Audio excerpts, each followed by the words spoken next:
and keep coming back like that. I think that's why the numbers, I think, dropped. It is recorded, so you can listen to it tomorrow if you want to if you want to do the Reiki, and he'll be on again tomorrow evening at 6 o'clock, isn't it? Yeah. Very good. So I trust you've had a fruitful day. I do not say happy, though I hope it has been happy. I wanted to say something about Metta. So today we practiced Metta. The people who are joining the weekend retreat, actually it's a 3-day retreat. It goes on till Monday. And we practiced the whole process of developing Metta. And then we went into forgiveness and finally into determination, how to practice determination. But I just want to say something about Metta. So often it's translated as loving kindness or tender loving care, that sort of, those sorts of things. And they are, should we say, the emotional, relational feelings that we have. But they're not necessary in order to develop Metta. So love has a huge sort of spectrum from, erotic to romantic to siblings, to your spouse, your partner, to your boss. Everybody has a relationship, and hopefully it's one in which there's general goodwill. And that's really the operative word, goodwill. So it's to do with attitude. So attitude is something that sits behind the emotional life. And as we practice this goodwill, of course, the heart rises to it. That's what's supposed to happen. But that doesn't mean to say that when we're practicing the Metta practice, if we don't feel loving, if we feel depressed, anxious, etc., it's not working. It is working. Because every time you make an act in the mind of a determination, may you be well, may you be happy, etc., you're developing that attitude. It's as simple as that. And the same, of course, in the opposite, you see. So if you keep saying to yourself, I am depressed, I am so depressed, may all beings be depressed, then that also will bring about more depression. So we have to be very careful what we say to ourselves. So if we translate Metta just as the attitude of goodwill, and it manifests in 3 different ways. From feelings of aversion, we move towards love. From feelings of selfishness, we move towards generosity. And from feelings of cruelty, not being nice to people, sarcasm, we move towards compassion. So having said that, how does it manifest in our speech? So here's the Buddha speaking to his monks. Remember, although I say monks, it's anybody who's listening, yeah? There are these 5 aspects of speech by which others may address you. Timely or untimely, true or false, gentle or harsh, beneficial or unbeneficial, with a mind of goodwill or of inner ill will. Others may address you in a timely way or an untimely way. They may address you in a true or what is false, and then he goes through it.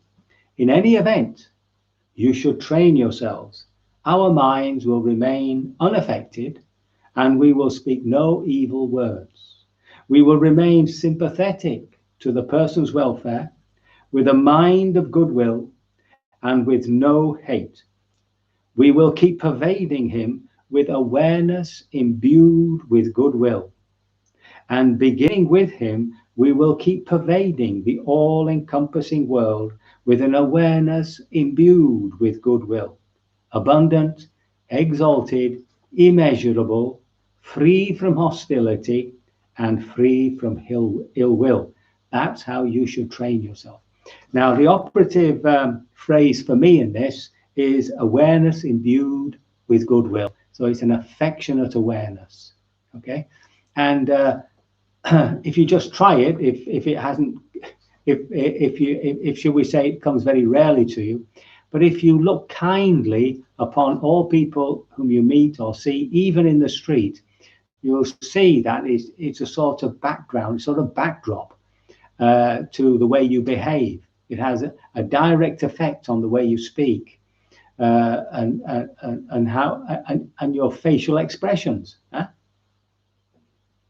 So he's very big on speech. Get the speech right, and of course the speech comes right when the thought comes right. So he's always saying that the mind comes first. What you do with your mind, what you do with your thoughts and your imaginings, they precede everything. So the next thing is in action, you see. So one acts from a position of goodwill. You are connecting with somebody, and it might be that you fall into the error of a do-gooder. I mean, everybody does it at some time or other. And that's when we are willing to do good, we want to do good, but we're not actually listening to what the other person needs. And so you end up doing something, and you can't understand why they want you to leave. Why they're not big on thank yous, because you've done your best, you see. So you have to be careful when you're when you want to help somebody out of goodwill, that we open up. We ask them, you know, like, what do you need? What do you want? And if, of course, you can't fulfill that need, well, you have to say, I can't do it. On that level, sometimes I think, definitely true for me, too quick to say yes, you know. So somebody says to you, a friend or a family member, or somebody says, you know, I've got to do, my garden's overgrown, etc. I want to do a lot of gardening this weekend. You know, if you've got a spare moment, I'd really appreciate your help, you see. And you immediately say, oh yeah, I'll come over Saturday. Yeah, I'll give you a hand, you see. And then when you leave, you think, why did I do that? You know, I've got things to do. I don't want to go over there doing the garden. And of course, come Saturday morning, you've got a headache, you don't feel good, you've lost your spade and things like that.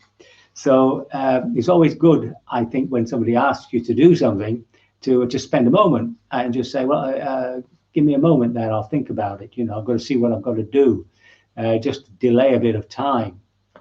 Now, I trained myself, I mean, this is going back ages, to, if I said yes too quickly, no matter how I felt, I would actually go and do it and go through the pain of doing something that I really didn't want to do. And that way, it had some effect on me stopping saying yes too quickly, you know, but actually to recollect or to consider whether I had the time or the will. You don't always have to want to help somebody. You might have other things to do. So you have to be careful that we don't fall into the do-gooder syndrome. When we love somebody in this metta way, it doesn't mean to say that you won't be hurt. Right? You have to accept that because you have an attitude of goodwill to somebody, that they're going to, you know, huggy wuggy you all the time. Sometimes people are cruel. Sometimes people say nasty things. Sometimes people do nasty things, and yet you still have to have that sort of goodwill. Often, I think in a relationship, you know, there's a sort of underlying resentment that grows because somebody's not being as generous as you are, the other person not being as generous as you are, or they're doing things you don't want to do, and you keep swallowing it, you know, and the resentment grows, and then there's a big blowout, a big argument, and all that's really unnecessary, you know. It is just a case of, you know, being open to the other person. And this is where the problem can lie when love moves towards control, you see. How do you know that you are moving that way, you see? Well, it's when you're getting angry with somebody, right? If you're getting angry with somebody, they're doing something you don't want them to do. That means you want to control them. Now, that doesn't mean to say that what they're doing is skillful or is wholesome, but the anger is not necessary, because the anger is manifesting your desire to control them. And as soon as you realize that, you sort of just, you know, wait or go out of the room for a little while, go for a walk, count 10 and then come back. And when you're coming from a place of non-aggression, then of course there's the ability to discuss something, you know. It doesn't mean to say that, you know, at times we can't be assertive, you know, direct, but the anger really builds up a bad energy between people. And if it's not resolved, it remains there as resentment. And before you know it, there's a lot of, you know, bad feeling. And if you can end up in a very nasty sort of divorce or separation.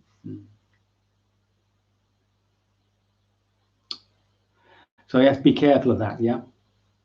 And generosity. So generosity is the ability to give. I mean, that's what it is. And whenever the Buddha's talking to lay people, he always starts with generosity. He even points out that thieves can be generous. You know, having thieved £1,000 from you, he might give it to needy people in his family and so on. So generosity is just that basic willingness to share of your wealth or of your time for the benefit of another. Now, this is really a great virtuous circle, because when you give something, you're renouncing. Remember that renunciation is the path. Renouncing me, mine all the time. And so this effort to give, to let go of something for the benefit of another, is a process of renunciation. Giving up of your time, which you could have done something which you personally like for the benefit of another, that is also an expression of renunciation, letting go, putting the other first. Now, of course, you don't always have to do that. It depends on the circumstance, but just that ability to give, you know. Now, we will give more when we develop the attitude of gratitude. So if you look back through your life and just see what we've received, you know, from our parents, the education from society, the health service, and, you know, like when you match it all up, you see that it's impossible to repay it. We've been given an enormous amount. It might not feel like that when you're paying taxes and all that, but, you know, when you go back to your life and think of all the things that were given to you until 18, and then you realize that it's not repayable. You can't repay what has been given to you, and that really is part of that ability to bring up a gratitude. Now, when you have a lot of gratitude, it's very easy to give, because it's part of that barter. I don't want to. Perhaps that's the wrong word. It's not a mechanism. It's not a business contract. But there's a desire to want to give something back. You'll notice now that even these very rich people, Bill Gates, and all those people, you know, they've got massive amount of money. Well, it's in the American tradition of philanthropy, going right back to Rockefeller and all these people, where they've amassed an enormous amount of money and they're putting it to, you know, good use. So there's a lovely circular process there where you begin to think of how thankful you are for all the things you've received, and how you want to give something back depending on a situation. Every time you give with the heart of letting go, you're renouncing something, and that means that, you know, there's less and less clinging in the system, less and less clinging.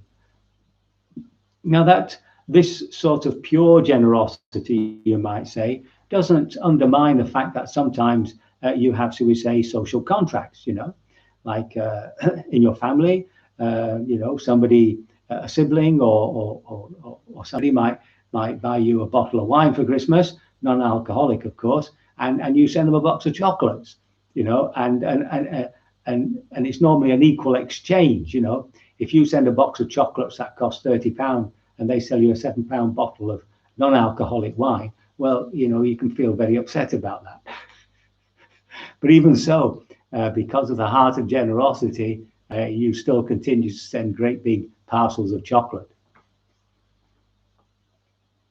So generosity is a core value which manifests this metta. That's how metta manifests. Yeah. So I think I've actually done my little bit there. That's all I wanted to say about love. Just a sort of resume of what of love itself. Yeah. So I can only hope my words have been of some assistance, and that hopefully you can